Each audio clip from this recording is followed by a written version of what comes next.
Stepping into the role of personal representative can feel like looking at an insurmountable mountain of paperwork, but underneath all of the legal terminology, the Florida probate process is a highly predictable, orderly sequence of events. Your entire objective boils down to two things: legally transferring a loved one's assets to their rightful owners and securing a final court order to officially close the estate. Before you even file the first form, you need to gather 4 specific items. You will need the original will, a certified death certificate, a preliminary list of known heirs and assets, and the court's filing fee. Collecting these exact documents right at the start prevents administrative bottlenecks later. You want to have everything in hand before the strict legal deadlines begin to run. The formal process begins at the circuit court located in the county where the decedent lived. As this timeline shows, you need to move quickly on the paperwork. Florida law requires the custodian of the original will to deposit it with the court within exactly 10 days of learning about the death. Next, you initiate probate by filing a petition for administration. This is where you attach that certified death certificate, pay the filing fee, and provide the initial details about the heirs. Once submitted, you enter a brief waiting period.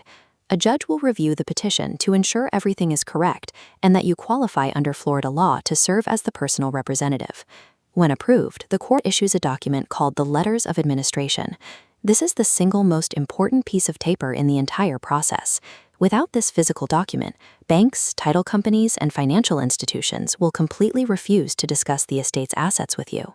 The moment those letters are signed, you transition from someone simply helping out to a legally empowered agent with the authority to manage and control the estate's accounts.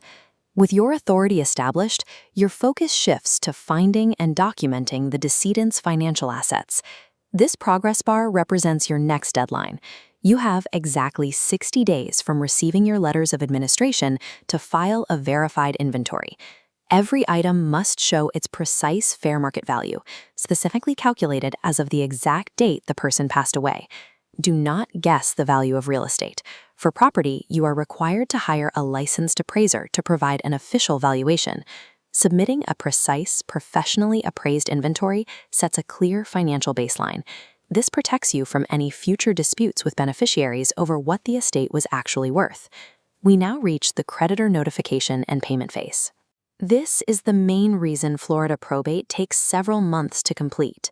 You are required to publish a notice to creditors in a local newspaper for 2 consecutive weeks, while simultaneously sending direct written notices to any creditors you already know about. This triggers 2 legal clocks. Creditors have 90 days from the first newspaper publication, or 30 days from your direct written notice, whichever is later, to file a claim. Once those deadlines pass, any further claims are permanently barred by Florida law.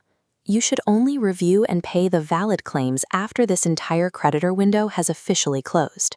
This priority pyramid chart outlines the strict hierarchy of repayment. You cannot simply pay whoever asks first. You must pay costs of administration first. Next are funeral expenses, followed by family allowances, then secured claims, and finally unsecured debts. If the estate runs out of money before all bills are paid, strictly following this priority pyramid ensures the court cannot hold you personally liable for misallocating funds. With the legitimate debts fully settled, you are finally ready to transfer the remaining wealth to the beneficiaries. You will distribute these remaining assets precisely according to the instructions laid out in the original will. In cases where there is no will, you must follow Florida's intestate succession laws, which dictate exactly which family members inherit. The last step is to file a comprehensive final accounting of every transaction you made, along with a petition for discharge. This final accounting serves as your ultimate proof to the court. It shows that you executed the preceding 6 steps in complete compliance with Florida law. Once the judge signs the discharge order, the estate is officially closed. You are instantly relieved of all administrative and legal duties. This completed checklist shows that what starts as an imposing legal process is successfully managed by simply adhering to this specific 7-step sequence. Keep copies of your letters of administration and the final discharge order in a safe place for your personal historical records. Completing these steps methodically keeps you legally protected while fully honoring your final duty to the decedent.